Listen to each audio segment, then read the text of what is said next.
de fé é exatamente as Sagradas Escrituras. Então eu peço que primeiro você abra a sua Bíblia, lá em 2 Pedro, capítulo 1, 19 a 21.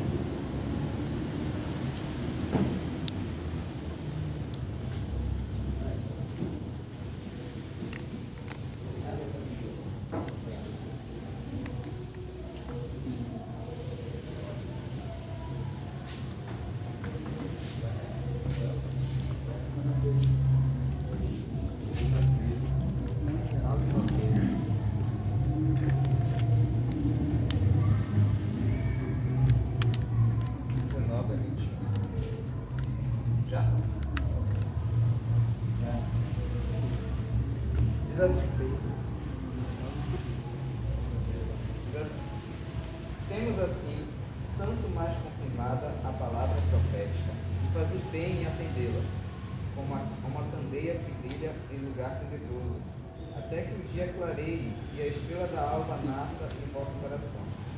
Sabendo primeiramente isto, que nenhuma profecia da Escritura provém de particular elucidação, porque nunca, jamais, qualquer profecia foi dada por vontade humana. Entretanto, homens santos falaram da parte de Deus, movidos pelo Espírito Santo.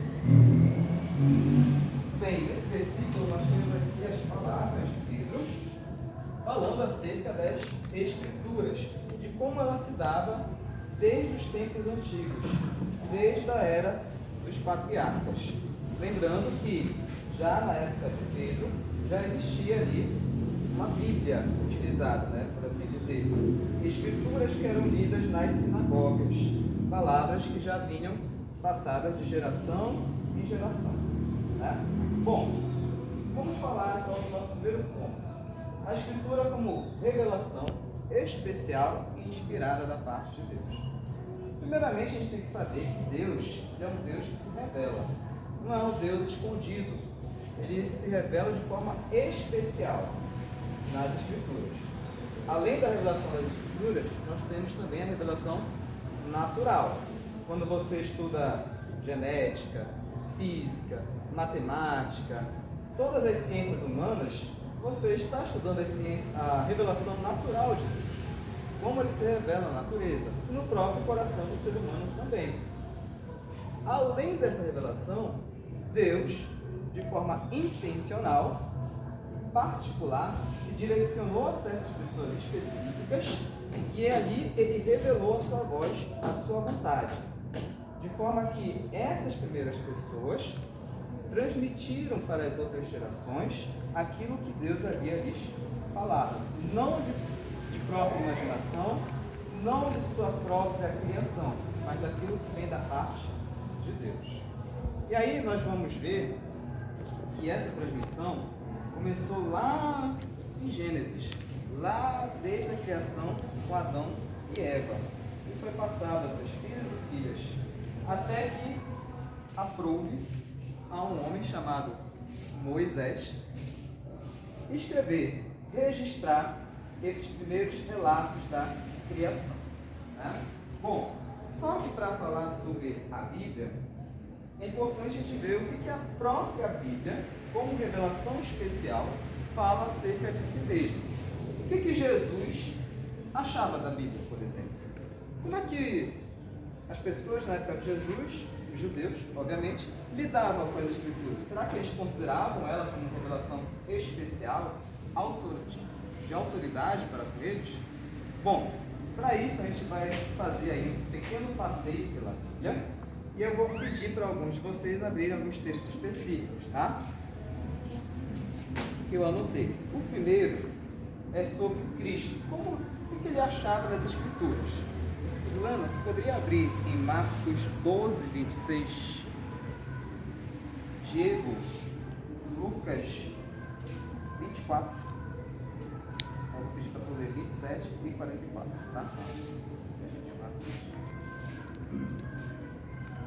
Pode abrir em Mateus 5, 17.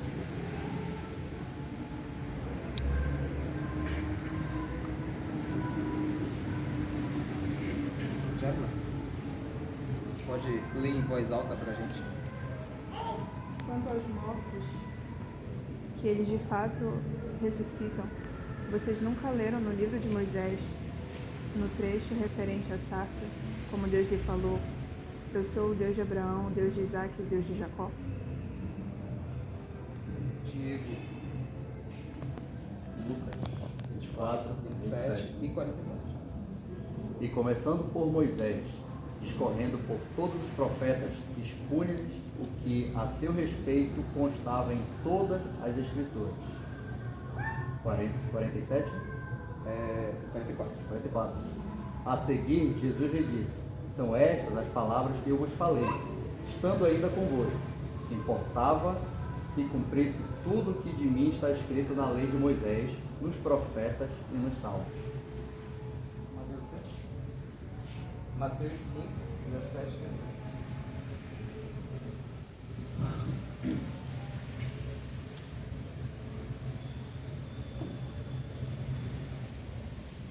Não penseis que vim revogar a lei ou os profetas.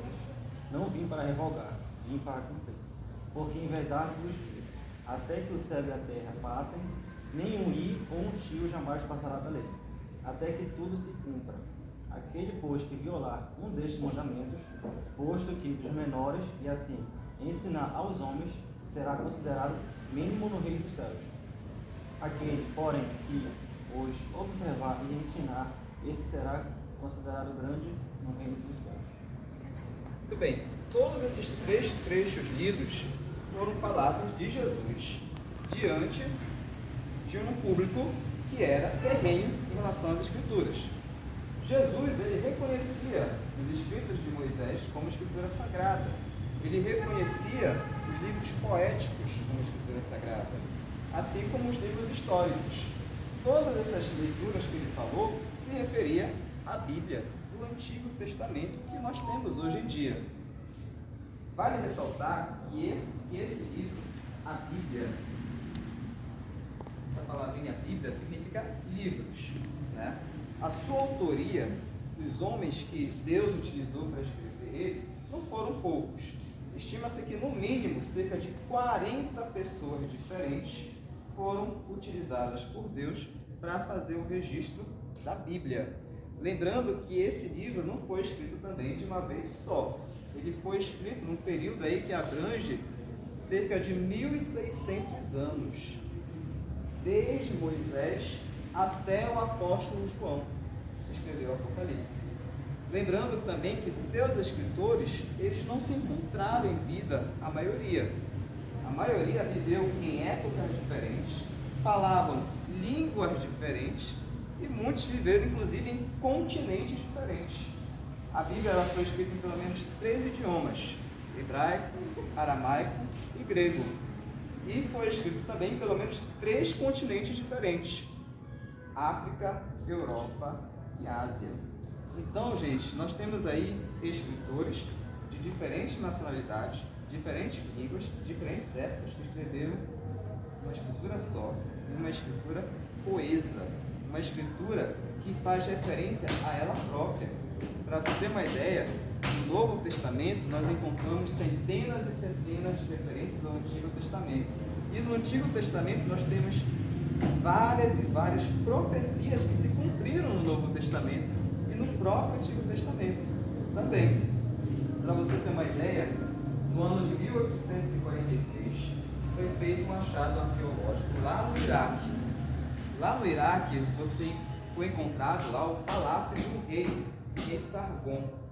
Esse rei ele fazia parte do Império da Assíria. E se você ler no Antigo Testamento, lá em Isaías, você vai encontrar o relato de uma invasão do rei da Assíria em uma cidade da Palestina. Só que as pessoas, ao longo dos séculos, duvidavam muito que esse acontecimento tivesse ocorrido. E, de fato, o rei lá da Síria estivesse interessado em invadir uma cidade tão pequena ali da Palestina. O que aconteceu? No século XIX, foi encontrado as ruínas desse palácio, desse rei Sargon. E o rei Sargon havia feito registro nas paredes do seu palácio acerca desse ataque, desse registro. Inclusive, você pode encontrar esse registro lá em Isaías. Abra lá na sua Bíblia. Isaías, capítulo 20, versículo 1. Você conta aí, pai. Isaías 20, versículo 1. Você tem um registro desse ataque que aconteceu. Achou? Pode ler pra gente, Diego? No ano em que Tarcã, enviado por Sargão, rei da Síria, veio a Asdod e a guerreou e a tomou. Então aí nós temos o registro do profeta Isaías, que ocorreu séculos antes de Cristo, e que já era a escritura utilizada na época de Cristo, e que se verificou a sua veracidade no século XIX depois de Cristo. Então aí nós temos uma prova arqueológica, fora inúmeras outras provas arqueológicas da veracidade desse escrito. Outro achado arqueológico muito importante que ocorreu foi recentemente, agora no século XX. Não sei se você já ouviu falar acerca das ruínas de Qumran. Essas ruínas, na verdade, cavernas de Qumran, ficavam à margem do Mar Morto. E nessa caverna, algumas pessoas haviam escondido rolos das Sagradas Escrituras e de outros textos em pequenos jarros de barro, em frágeis jarros de barro. O que aconteceu? Lá na década de 40, enquanto uns pastores estavam ali passando o tempo e jogando pedras nos buracos da montanha, da rocha, ele ouviu um barulho de um jarro quebrando, estalhaçando. Ali achou, deve ter alguma coisa lá. É claro que ele falou tá, gente? Aí ele subiu lá e encontrou um achado arqueológico preciosíssimo. O que achou lá? Além de diversos escritos antigos, de vários textos antigos utilizados na época de Jesus, achou-se ali vários textos da Bíblia da época de Jesus, que Jesus utilizava. Aqueles textos, eles são datados aí cerca de até um século antes de Cristo. E aí você tem lá a Bíblia completa, com exceção de 2 livros, o livro de Esther e de Cânticos, do Antigo Testamento. Mas o resto você encontra todos os fragmentos lá, pedaços, páginas de todos esses livros. E a sua leitura, sua investigação sobre esse texto vai verificar que o seu texto que foi encontrado ali é extremamente semelhante ao texto que nós temos hoje de acesso, traduzido no nosso Antigo Testamento. Tá? E aí então nós temos uma prova inequívoca de que Deus preservou a sua revelação especial ao longo desses séculos todos e fez com que ela chegasse até nós. Tá? Muito bem. Só que, como é que se formou, né? Como é que a gente descobre qual é, de fato, aquela palavra que foi preservada por Deus e, de fato, faz parte do canon bíblico que formou aquilo que nós chamamos de Sagradas Escrituras? Como eu falei, lá nas cavernas de Qumran, não foi achado apenas textos da nossa Bíblia. Também foram achados diversos outros textos que não estão na nossa Bíblia. Mas, na época de Jesus, também eram lidos textos que não estão na nossa Bíblia. Sabia disso? Bom, para a gente ter uma ideia, né, é necessário lembrar que houve um tempo que o povo de Israel foi expulso da sua terra. Eles foram levados cativos para a Babilônia. E depois de alguns séculos eles retornaram. Só que nesse retorno eles sempre tiveram vários problemas, né, com outros povos que sempre tentavam conquistar eles. De forma que houve uma época em que estava dominando sobre a terra de Israel os gregos. E aí os gregos eles tinham uma grande anseio por conhecimento, né?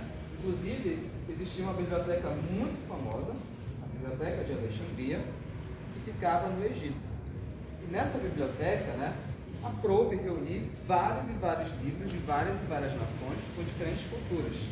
E o que eles fizeram foram chamar, de acordo com a lenda, 70 sábios judeus para que eles traduzissem o que era a Bíblia para eles, o Antigo Testamento, para o grego. Ficou conhecida como a Septuaginta. Essa Septuaginta, em grego, ela tinha todos os livros do Antigo Testamento, que nós utilizamos hoje, e mais alguns. Esses outros livros, mais alguns, que fazem parte apenas da Bíblia Septuaginta, da tradução grega, é adotada, por exemplo, hoje, pelos católicos, pelos romanos, coisa que nós não fazemos. Nós, protestantes, adotamos a tradução hebraica. A tradução hebraica foi utilizada pelos judeus por muitos e muitos séculos ali na Palestina, que é todos os livros que nós temos hoje na nossa Bíblia. Você consegue consultar. O texto mais antigo que nós temos acesso desse texto hebraico data do século X a.C. Tá?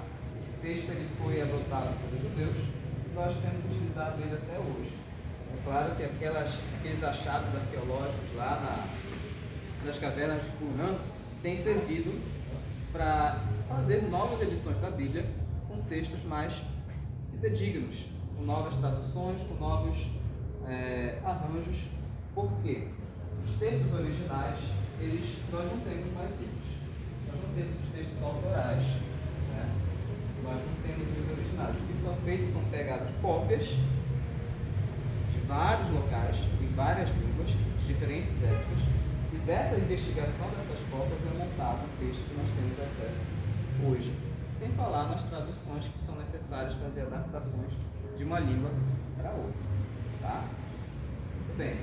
Então, o canon, que é o que nós utilizamos, basicamente ele é composto no Antigo Testamento daqueles textos em hebraico, e no Novo Testamento nós temos as cartas, que são as cartas de Paulo, a carta de Pedro, Judas, João, nós temos os Evangelhos, os livros históricos de Atos e o livro de João, que é o Apocalipse, um livro profético. Né? Lembrando, gente, que a igreja cristã, hoje em dia, ela é diversa. Né? Nós temos pelo menos 3 principais correntes cristãs nos dias de hoje. Né? Nós temos aí o catolicismo, nós temos os protestantes e nós temos a igreja ortodoxa, a igreja do Oriente. Qual é a diferença dos canões adotados por essas 3 igrejas? A igreja romana, ela usa a tradução latina, a Vulgata. Nós utilizamos o texto grego, tanto do Antigo, do Novo, e o texto hebraico do Antigo Testamento. Os ortodoxos, que fazem parte da igreja do Oriente, lembrando que entre os próprios ortodoxos tem 5 correntes internas deles, mas eu não vou adentrar nessas 5 correntes internas. Os ortodoxos adotam principalmente a Septuaginta do Antigo Testamento. Mas dessas 3 correntes cristãs, os católicos, os protestantes e os ortodoxos, todos possuem o mesmo Novo Testamento.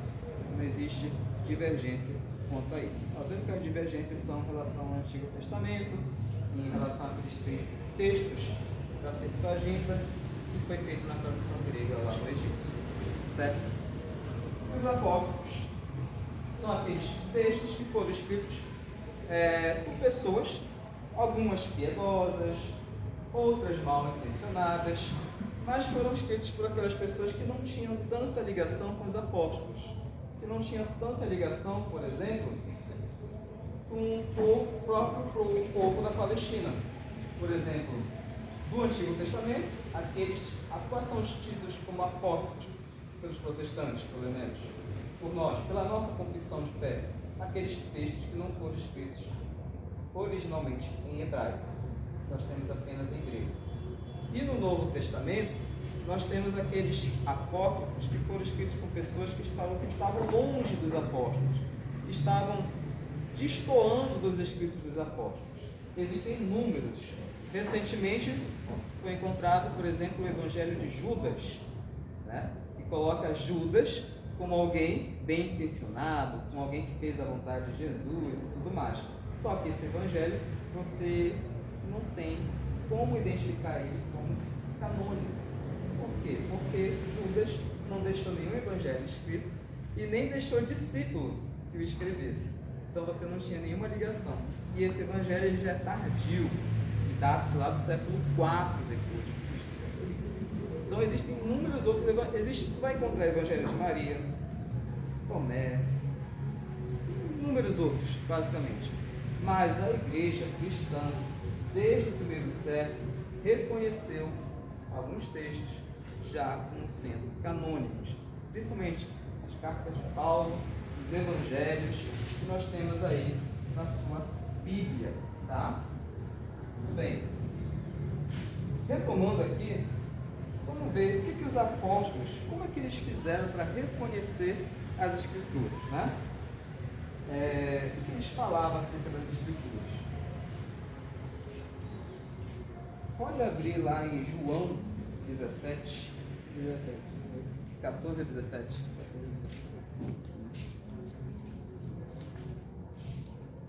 Islana, pode abrir em 1 Coríntios 2, 10 a 13. Vou falar, né?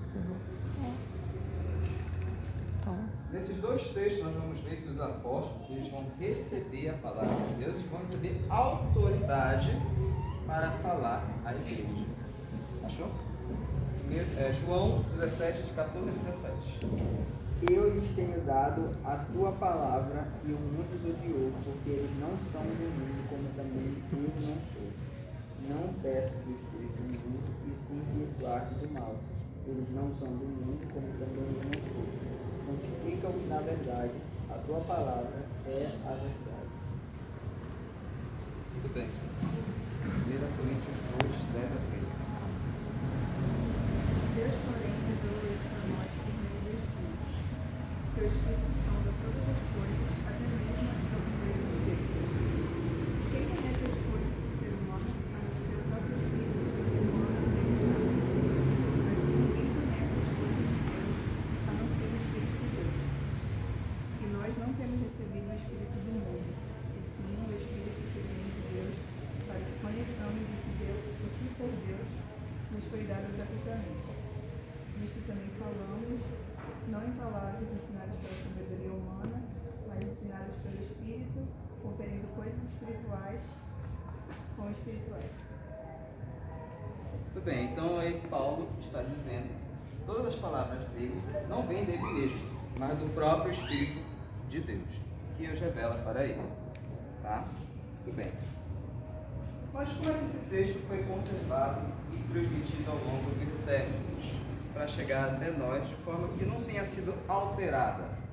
Bom, como eu falei, né, esse texto ele foi preservado ao longo dos séculos, principalmente através da piedade de homens que se esmeraram em mantê-lo.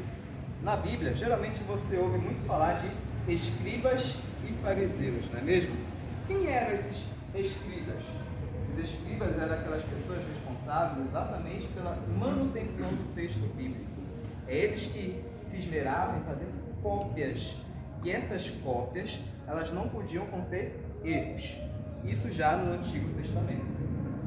Tanto que se tivesse, cada palavra lá era contabilizada. Cada palavra tinha um número que era associado a ela. Se no final eles contabilizassem um número diferente, aquele texto era inutilizado.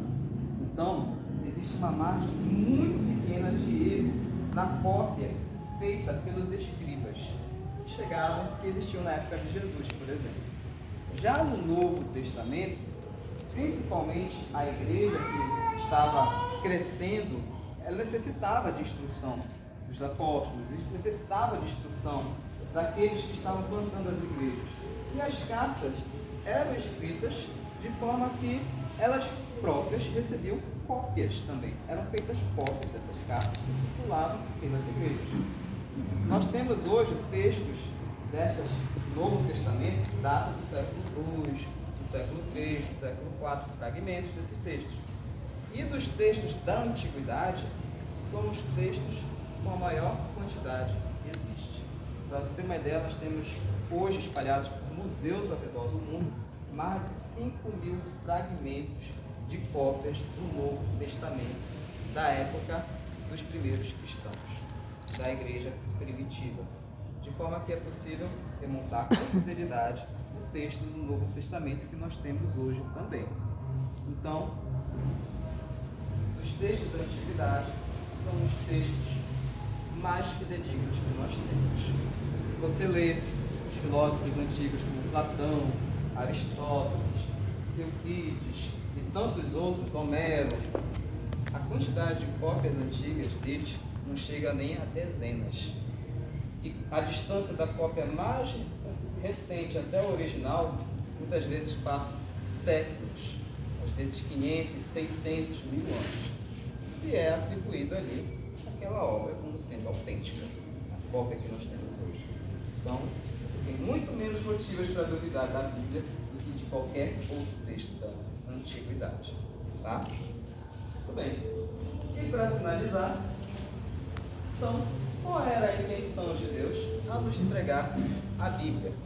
Primeiro que a Bíblia, ela é a palavra completa de Deus para seus propósitos, tá? A Bíblia, ela fala da criação, da queda, da redenção e da consumação de todas as coisas. É o plano perfeito de Deus para cada ser humano que está revelado ali. As suas promessas, as suas alianças, tudo que ele tem reservado para o Michel, para o Tiago, para a Irlana, para a Samara, para cada um de nós aqui, ele colocou nas Escrituras, ele a preservou. E aí, como é que nós temos acesso, então, à palavra de Deus? Primeiro, nós devemos lê-la com temor. Nós devemos orar a Deus para que Ele revele a sua vontade através da sua palavra. Que o Espírito Santo age em nossos corações na leitura da Bíblia. Não é apenas ler por ler, não é um livro comum. É um livro que tem palavras de poder que vem do próprio Deus vivo. É capaz de transformar e mudar vidas, e é o que tem sido feito ao longo de todos estes séculos. Milhões e milhões de pessoas podem dar testemunho da mudança que ocorreu em seus corações a partir da leitura da Bíblia. Então, esse texto que você tem em suas mãos hoje é um milagre da parte de Deus. E é a prova inequívoca de que Ele é um Deus que se revela e que se importa com o seu povo. Certo, gente? É isso. Obrigado. Alguma pergunta? Alguma pergunta? Algum conflito, alguma coisa?